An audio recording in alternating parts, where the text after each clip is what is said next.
Okay, ladies and gentlemen, welcome to another episode of My Unfair Advantage. We're going to be talking about proper networking, the right way to forge quality relationships. Omar Martin here with Melinda Martin, as usual. Hello, everybody. And we've got a really cool guest for this video. His name is Mr. Lonnie Robinson. Hello, everybody. What's going on, Omar? I'm really glad to have you on this one, Lonnie, because you and I met on Facebook. Right. And talk about digital networking and the digital divide, which is something that I'm going to talk about a little bit in a second here. I want to talk about the right way to forge quality relationships. We're actually right now during the broadcast of this, we're at an event. We are in Washington, and we are attending Yannick Silver's underground event where we're broadcasting our weekly MUA webinar. Now, you're probably watching this right now on a replay in the archives. However, we're live right now, and the purpose of coming to this event really is to network, is to meet other people with like-minded ideals and goals, and to forge relationships that can be mutually beneficial in business. And I'm going to talk a little bit about do's and don'ts. There's a right way and the wrong way to do that. And we've all gotten annoyed at one point or another by somebody on Facebook that tried to do this the wrong way.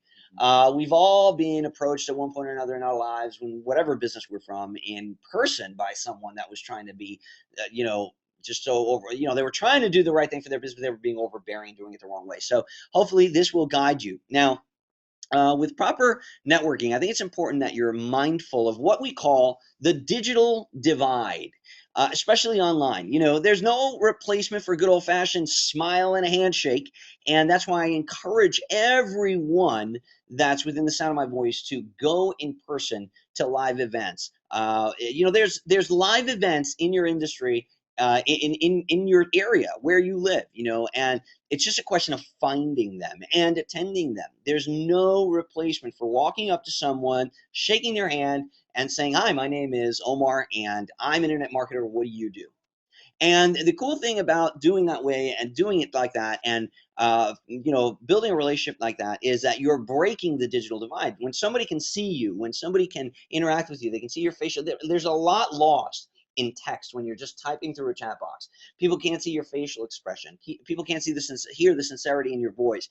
And this is what we call the digital divide. Another thing is, people tend to do and say, and they just tend to be a lot different when they're communicating digitally than when they are in person, right? Even when we type an email, we're more careful about the grammar. We're not ourselves. We don't talk like ourselves. When we're reading a letter, and we come across the word "a," we tend to say, "I just bought a car," instead of saying, "Hey, I just bought a car, dude."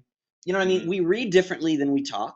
We talk differently online, and we chat differently than we would in person, and that's what we call the digital divide. We really can improve our relationship building and our networking when we go to live events. And sometimes people are kind of afraid of doing that. Well, you know what? Like with anything else, you're not going to overcome that fear unless you get out to a live event. I've been to a lot of live events. There are expensive ones, there are affordable ones, and you can very easily book yourself a room in the hotel or the conference center where that event is taking place, and just network in the lobby for a day or two. You know what I mean? No one says that you need to be all gung-ho and sit in the event. As a matter of fact, let me tell you something. While you're sitting down in the event, you may be learning a bunch of stuff from the presenters on the stage. However, if you're at an event where it's just a pitch fest and things are just being sold from the stage, you're not really making quality relationships with people. Those relationships are made in the elevator, at the bar, in the lobby, at the booths. Lonnie, how many events have you been to that you can remember? Wow, probably say 15. 15 events. And would Yeah. you say that you've made some good relationships online at an event? Oh yeah, Can you think of one person that you've met at an event that you're friends with today that you've done business with? Mike Filsane. Mike Filsane. Holy cow, that's a pretty good contact to make at Yeah, an event. just talked with him today, actually. That's awesome. That is awesome. So I know that. Let me ask you, Melinda, who have you met at an event that you've become very good friends with, and that we've done business with? Josh Bartlett. Josh Bartlett. Melinda met Josh Bartlett at an event. How about that? Now that's somebody that we have a very. In fact, we're doing an event with Josh Bartlett really soon, and we just made $100,000 in sales promoting a Josh Bartlett product. So I would have to say that that's probably was a good person to meet at an event, right? So again, this is the kind of thing that I'm not saying you're not going to have a successful business if you don't attend live events. I'm saying that a live event and a good old-fashioned handshake and a smile can truly improve your business and add something to your business that you otherwise might not have. Make it a friendship. That's another thing that's important. Make it a friendship. Take baby steps. Provide unconditional, irrevocable value first. I'm going to say that again. Provide unconditional, irrevocable value first. A lot of people don't understand the true definition of the word unconditional. And that simply means that I am providing something for you without any conditions. You don't have to do anything for me in return. You don't have to do this, that, or the other thing in order to get this from me. I want to know how I can provide value for you. But I want you to be genuine when you make that offer. I need you to be sincere when you make that offer. When you walk up to somebody, like if I were just go up, "Hi, Lonnie Robinson, I've met you online. My name is Omar Martin, and I would like to know what I can do in your business just to help you, just to provide value for you. What could I do?" When somebody comes up to me and kind of has that approach, I'm thinking, oh shit, here we go. This guy where are we? What are we leading up to? Where are we going with this whole thing? This is I don't think this is sincere. I don't think that this is genuine, and I think that sometimes we become a little bit overbearing. You wouldn't do that in a relationship. You wouldn't do that with somebody that you meet, and you should approach these relationships just as you would any other relationship. You got to make it a friendship first, right? I'll tell you what, there's a courting period in every single relationship, and it's important that you go through that courting period. You meet somebody, "Hey, how you doing, man? Hey, cool, Lonnie, nice to meet you. My name is so and so. Awesome, man. Where can I learn more about you? Cool deal. Hey, man, I'm going to be over here later if you want to talk a little bit more about what you do. Love to get to know you better." And that's it. And you got to. We're going to talk a little bit more about pulling the string instead of pushing the string. But if you're wondering, well, what do I say? How do I talk to people? Well, I want to point out a few things. Everyone loves to talk about something. You just got to find that something. I learned this going door to door. I know Melinda used to be really, really good at striking up conversation and very, very quickly doing what we call breaking the ice. Melinda was like awesome with icebreakers, and she used to get people. I used to watch it happen like right in front of my eyes. And I used to wonder, how the hell did she just do that? Like, she would knock on a door, and before you know it, the person's giving them a tour of the house. The person's like inviting them to eat. And I'd be like, "Oh my god, like how'd you do that?" And she would get people talking about their garden, and she would like compliment people. Like, what are the kind of things that you would say to people, like when a woman answered the door, just an icebreaker, break into a conversation, and get them to like you? Well, it really depends. Sometimes, especially if there's a woman in the house, they have like decorations for their yard and stuff like that. So if I saw a cute light with a butterfly on it, I'd bring it up and be like, "Oh, that's really cool. I really like it." Also, if they have children, we I naturally I love kids, so I would start talking to the kids. I'd kind of get them involved. I'll ask them if they like pizza, Right. and I just build that relationship. If you Women love when you talk about their Mm. children in their house. Mm. They love those things. If they don't have children, it's their house, and Yeah. or their pet, their dogs or their Talk to me cat. about a dog. You want to come talk to me? Talk to me about your dogs, Last man. night at the bar, I was talking at least 30 minutes about Romeo, Juliet, and Roxy. Right, So right. it's definitely, those are just the key things to hit on. Everybody likes to talk about something, Themselves. right? Everybody likes to talk about. So what's the kind of thing that you've either experienced in your business or that you've actually done to kind of break into a conversation with somebody that you've just met on?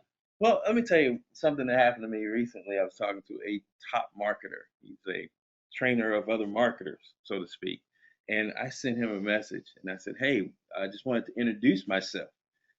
Omar, you and I have talked about having your internet marketing resume. Mhm. And I'm going to do a talk on that. Having your internet marketing resume, positioning yourself. People always come up to you and say, "Hey, can I help you? How can I help you? Let me know if I can help you." But what can you do for someone? Right. So you gotta position yourself to be there to have something to do for them. Right. People just say that because it sounds good and they think that's an end for them. So basically, what I did recently is I sent a message to this guy and I said, "Hey," and people were telling me, "Well, he's not really approachable. He doesn't really respond." And we were on Facebook, and I saw him on Facebook. I was on Facebook, and I said, "Hey, um, I've been following you for a while now in a non-stalking kind of way." And I was watching YouTube the other day, and it really inspired me. And this is some of my takeaways from it. By the way, my name is Lonnie. We don't really know each other. I know you really well because I follow you. Here's my About Me page. Go check it out, and it gives you a list of things that I can do, and let me know if I can help you. Huh. And it struck up a good conversation. First of all, he thought the non-stalking kind of way comment was really funny. Right. You Humor. know, Humor breaks and then- barriers, man. Absolutely. And then the fact that I knew some things about him. Right. I named the particular video that I saw, Right. named the bullet points, Right. the main takeaways I got from that. Right. and it just really opened up a conversation. So Right. now he's hitting me up, Right. and we're building that relationship. You know what someone did once? They said, "Hey Omar, I purchased a product from you in the past called High Performance Sales Secrets, and I'll never forget what you said on page 13. It was, and then they There you go. quoted something that I said, and I was like, holy shit, really? See? Did I say that? I was like, Right. cool, like all of a sudden this guy's got my attention. Like Yeah. I'm talking to you, I'm Yeah. listening to you Mhm. because you took the time to look at something about me. That guy 15 minutes ago might have just Googled He something might about have, me, right. but you know what? He took those 15 minutes Mhm. to find out about me. And he struck up a conversation. And I'm going to, recommend to you that you make it a friendship first, and find Yeah. something that they like to talk about. Everybody likes that something. Melinda talked about a minute ago. Kids, people love talking about their kids, and why not? Again, we miss this. We lose this in the digital divide, right? Because Mhm. we're sitting at our computer working in our work environment when we're trying to build relationships, which is Mhm. completely different than when we're walking in the lobby and we run into somebody that we think we'd like to meet that's wearing a name tag, and we say, "Hey, how you doing? My name is Omar. I see your name is Tim. Hi, Tim. What part of the country are you from? What do you do?" Totally different environment and mindset. When you're sitting down, if you're sitting down with the purpose of making business contacts, you're working. Yes. And that's the worst. That's the worst Right. mentality to make friends. When Mhm. and it's a forced friendship at that point, and this doesn't lead some any kind of forced attraction is going to take a lot of work to Mhm. maintain that connection, and that is something that you should steer away from. um, Yeah. Here's another thing, and Lonnie just touched on this. Elevator pitch, right? What's your elevator pitch? Lonnie mentioned sending them somebody to there about me. Hey, this is what I do. This is what I do. Let me send you to what I do. Let me tell you about me. Let me tell you what I. And I think a lot of people, you set out to meet someone, but then you don't know what the hell to say. You need to be prepared for the opportunity to answer the question, what do you do? When somebody says to you, what do you do? You can't say, well, a little bit of everything. Or you can't just say, well, I've been, internet marketing. I'm an internet marketer. Right. Okay, dude, cool, We good for all you. are. Yeah, Yeah, we that's why all we're are. here. Yeah, it's you need to kind of have your own little elevator pitch. When somebody says, "Well, Omar, what do you do?" I run a company called Higher Level Strategies. We're an internet entrepreneur empowerment company. I help internet entrepreneurs gain the power in their business that they need to make the kind of money that they want to make. That's a very vague answer. Oh, really? Well, that's interesting. Well, what exactly do you do? Well, I'm glad you asked. Tell me a little bit about you. What are you doing in your business? What kind of needs do you have in your business? Tell me about it. And that it kind of leads me into getting them talking about them. And making it a conversation. I don't push the string, and I'm going to talk a little bit about pulling versus pushing in a little bit. But what's important is I added here on this first bullet point on your screen. How available are you, and what's your call to pitch? A lot of people are worried about a call to action. Well, when you're networking and meeting people, you need a call to pitch. You shouldn't be calling them to action in the first time that you talk to them. You should be calling them to a pitch. So you should be making a plan to make a plan. You should say, okay, listen, let's talk later, man. Let's exchange numbers right now. And that's another thing is have business posture, which we're going to talk about in a minute. Don't just give somebody your number. Ask for an exchange of numbers. If I'm giving you mine, you should rightfully give me yours. Mhm. Let's exchange business cards. Let me give you your number. And listen, let's set a date and time where we can possibly talk a little more. See what I'm doing? I'm creating a call to the pitch. Mhm. So I am getting you to commit to a date and time where I'm going to be able to pitch you. This is very different than me pitching you right now when we've just met. And what you've done there is you've kind of broken the overbearing, overselling, obnoxious kind of car salesman guy where he's trying to close you right now, right now, right now. And you're like, well, I feel violated, dude. Like I just met you 5 minutes ago, and you're getting a little bit too personal. Like you want me to hire you or something like that. No, you gotta be prepared for an elevator. You gotta have an elevator pitch, a quick 30-second description of what you do. And you should be able to recite it like I just did. Hey, my name is Omar Martin. I run a company called Higher Level Strategies. It's an internet entrepreneur empowerment company, and we basically give entrepreneurs the power to take their finances and their business to the next level. And that's my 30-second description of what I do. And then I ask, well, what do you do? And how might we be able to help each other? I'm just curious. I'd like to get to know you. And then you want to set up a call to a pitch. We're going to talk about how to set up a call to a pitch and how to get a commitment in a second here. I want to talk first about pulling the string. I know this is something that actually Melinda taught me, and she used to be very good at this when she was selling. at the door.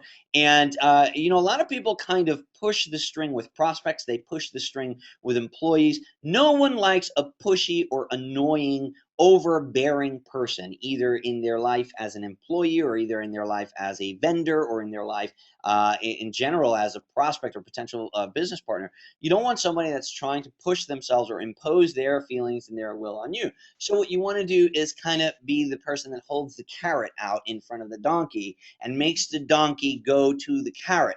So you put some things out there and see if that person bites. Kind of like fishing. You go and you throw your bait in the water and you attract some fish. And when you get that first bite, do you just kind of just like reel it? If you do that, you're going to lose your bait.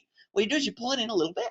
You reel it in a little bit. That's called pulling the string. You pull the string in a little bit, and what happens is it makes the fish want it even more. It's like, hey, no, you didn't just pull away from me. And then you go, and then it goes and it swallows the hook, which is what you want. That's when you go and reel in the deal, right? A lot of people, they're going out there, they're chasing the fish and trying to grab the fish with their hand and stick the hook in its mouth. And that's not the way to network. What you want to do is you want to pull the string with people.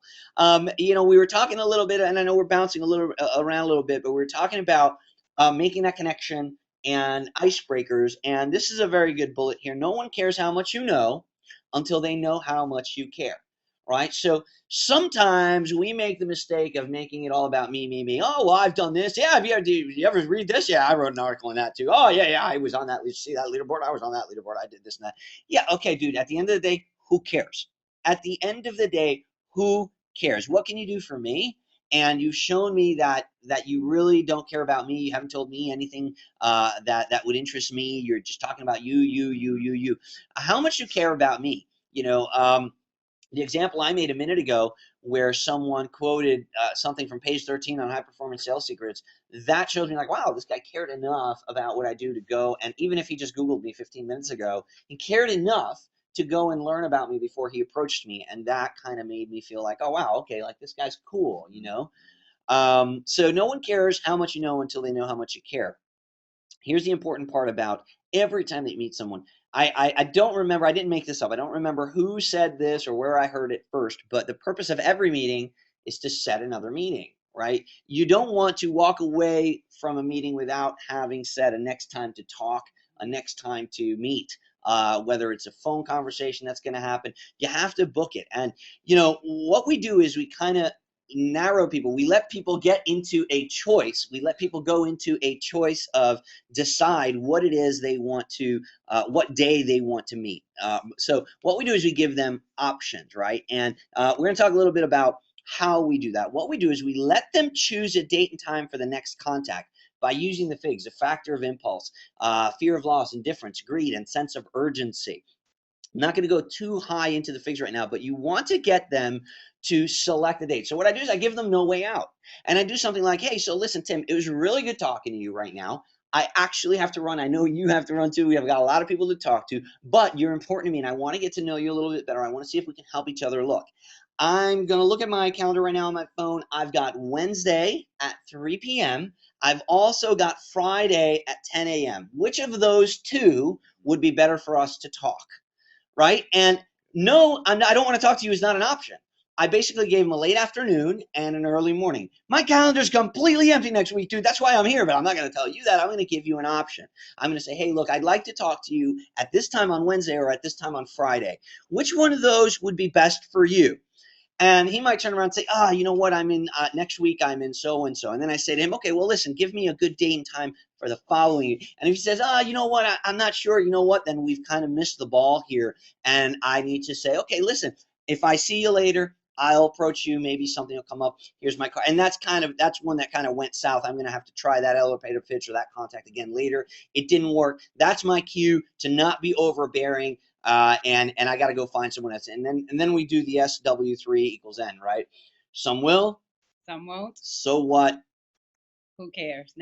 Next. That's right. Some will, some won't. So what? Next. SW3 equals N. And you've got to keep going. You've got to keep going. and just find your next contact.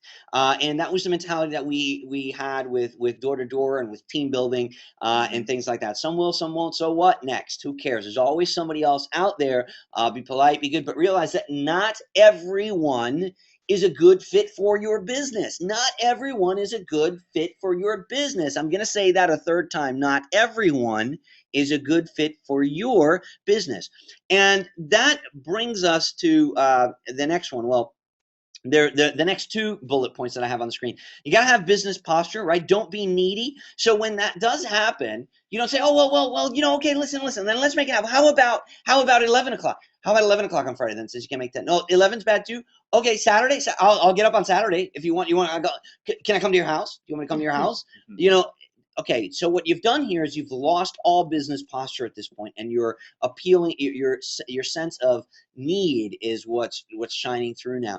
I'm going to be honest, people are not attracted to someone that's needy, someone that's pulling them. It's got to be a mutually beneficial exchange. Remember, that person is usually there to network too. So don't be afraid to approach people, but realize that you can't be all over people and appear to be needy. Remember in high school when you had a boy or a girl, chasing you around and they had a crush on you and they just wouldn't leave you alone. They wouldn't leave you alone. They wouldn't leave you alone. Was that the person that you wanted to be? You're like, oh God, Jesus, they're stalking me, leave me. But then all of a sudden, when they stopped giving you the time of day and they went and they found somebody else, all of a sudden you're like, oh, crap, well, what happened? What happened there? You want that attention. Yeah, now you're like, Right. oh, well, let me go talk to him again, right? Okay, Yeah. perfect example of what happens when you're all over somebody. They don't want it. You're pushing yourself on it, but when you take it away, you're holding the carrot. Not every match is made in heaven. Okay, don't force an attraction. That maintaining forced attraction is just too much work. If you force something to happen, if you force a connection to happen, you're gonna end up unhappy because it was forced to begin with. If you convince somebody to do business with you, you're going to have to convince them to stay in business with you every single day moving forward. That's not a fun thing. It's too much work. Those kind of relationships are just draining. They're exhausting. If it's meant to be, then it's meant to be. So you give them your elevator pitch, talk to them about them. Try to book that call to a pitch, and give them a choice. Say, hey, would you like to talk on this day or on this time? Or maybe while you're at the event, hey, listen, later this afternoon, I've got to meet with somebody at 3. Later this afternoon, about 4:30, 5 o'clock, I can meet up with you. If not, I can set something up. Maybe we can do a phone call tomorrow. Which of those two is better for you? If that guy says, hey, yeah, 4 o'clock, let's meet. That guy's interested, right? Because you put it out there, and that guy, if he says, hey, how about maybe we talk tomorrow? Hey, no problem, dude. Let's exchange numbers right now. If that guy says, I don't have a card with me, just give me your card. Now you've gotten 2 signs already. This is okay, no problem, man. Listen, maybe we'll talk later on, and that's where you kind of use your indifference, right? That's the I in FIGS: indifference, fear of loss, indifference, greed, and sense of urgency. Remember, not every match is made in heaven. And Lonnie alluded to this earlier. It's the last one that I wanted to talk about in this presentation: humor and laughter. It's the ultimate connector. Be funny, man. You gotta be funny. When you can get someone smiling, when you can get someone laughing about something, their guard is down now.